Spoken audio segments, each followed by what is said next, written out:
Hello friends, how you all doing? All right, today is a very special day for all the motorbike enthusiasts because today the KTM RC 390 has been launched. Yes, the whole world is excited, including me. I'm very excited about this new racing machine.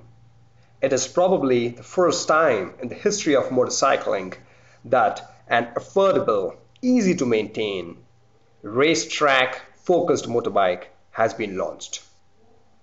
So now the question is, should you be buying one? Should you be buying one over the KTM Duke 390? So I believe I'm eligible to speak about this topic because I own multiple motorbikes and I ride a Yamaha R1 and a KTM Duke 390. And I would be using my experience of the Yamaha R1 to talk about the KTM RC 390. Although the Yamaha R1 is a 1000cc super sport and a KTM RC 390 is an entry-level racing machine, why I would be using my experience of the R1 to talk about the RC 390 is because both are racetrack motorbikes and RC 390 has a very aggressive riding position. It is exactly like a super sport. So if you are buying the RC 390 only for the looks, because yeah, I agree the RC 390 looks sexy over the KTM Duke 390. So if you go to the showroom, if you go to the dealership and you've had a look at the KTM RC 390 and you see her, oh, she looks sexy, she's got full fairing, she's got low clip-on handlebars, she's got twin projector headlamps, this motorbike looks good and I'm going to buy this one. If you're thinking that, then think about what you're going to do with it. If you are going to be using the KTM RC 390 for commuting, only for commuting, to go to work, to ride the KTM RC 390 in urban traffic, and if you are never going to be doing track days or racetrack training, then I would suggest it is better to buy the KTM Duke 390 over the RC 390. And why? Okay, I got a few simple reasons. I have owned the KTM Duke 390 for about a year now, and I have done a 2000-kilometer solo touring ride on the KTM Duke 390. And now think about it. If it was not the KTM Duke 390 and if it was the KTM RC 390, would I be able to do a 2000-kilometer solo ride? I think no, because the KTM Duke 390 has got upright sitting position and it will not take a toll on your body if you're touring and if you're riding the motorbike for about 8 hours, or 8 hours, 10 hours.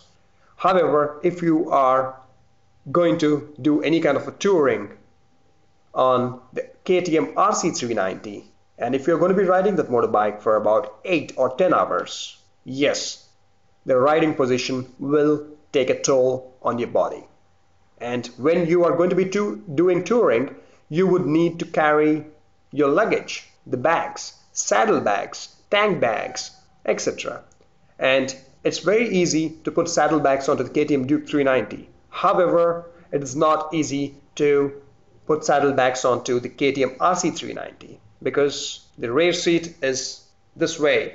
It's a racing motorbike. You're not supposed to have any kind of use with the rear seat. So that is one point. And other point is, of course, riding in urban traffic, which is bumper to bumper traffic. If you are going to be using the RC 390, then remember, both KTM Duke 390 and RC 390 have the same engine, and these are high performance, high compression engines. They make 44 horsepower. So These engines heat up a lot. They do generate a lot of heat. So now think, how would you feel if you're riding the KTM RC 390 in urban traffic? Because it has got fairing. What would happen? The heat dissipation would not be easy because the air around the motorbike will not be able to touch the engine and the heat cannot escape because it is covered by fairing. So the RC 390 would generally heat up much in urban traffic. Out on the highway or on the racetrack, it doesn't matter. The heat dissipation would be pretty good because the flow of wind would be nice.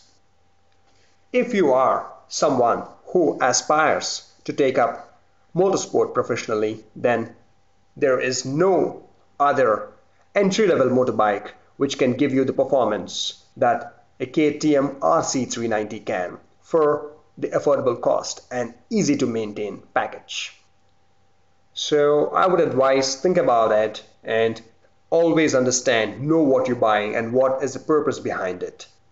I rate the KTM Duke 390 as an all-round machine. You can do track days, you can go touring, you can commute with it. However, the KTM RC 390, she looks sexy, but think about it. She has a purpose, that is riding on the racetrack. So other purposes like touring, riding in city traffic might not be so easy. So let us understand few advantages and disadvantages of both the motorbikes, that is the KTM Duke 390 and the RC 390. Well, the KTM Duke 390 is an all-round machine, as I said, and the only disadvantage of the KTM Duke 390 that we can think about is it does not have aerodynamics. So if you are riding very fast, if you are doing about 105, 107 miles per hour on this motorbike, then the wind blast would be pretty harsh on you. And another thing is when you compare the KTM Duke 390 to the RC 390, it does not look as good as the RC 390. So there is nothing much to complain about the Duke 390. It's an overall winner, in its own category.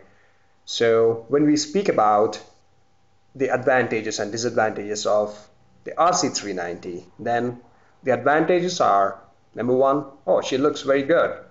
Number two, she's a perfect track machine. The most affordable, easy to maintain, and at a very good price point. And entry level, where you cannot, it's not a good idea to buy a superbike, a 1000cc superbike, and go onto the racetrack and learn to race. However, if you are getting into motorsport professionally, if you're doing your racing training, then buying an RC 390 and getting yourself trained is a very good idea over a 1000cc Supersport. So again, the RC 390 has got fairing. So if you are on the highway, if you're doing full throttle, 175 kilometers an hour, over 100 miles per hour, then this fairing will help you from the wind blast. Fairing is great for aerodynamics, but not for heat dissipation in urban traffic. So the motorbike would generally heat up quite a bit in urban traffic where you're not moving fast enough for the airflow to go over the engine and go inside the fairing and then cool the engine down. And also remember, this motorbike would have belly fairing. It's a fully faired motorbike. So if you live in a town where you got huge speed bumps, then this motorbike's ground clearance could be an issue. The belly fairing can't touch the speed bumps, which the KTM Duke 390 has an advantage over. And if you have any questions on the RC 390, do let me know. I would be going to ride the RC 390 at the dealership this weekend, and I can give you a more comprehensive review about it. And that's it. Cheers from my side, and bye-bye.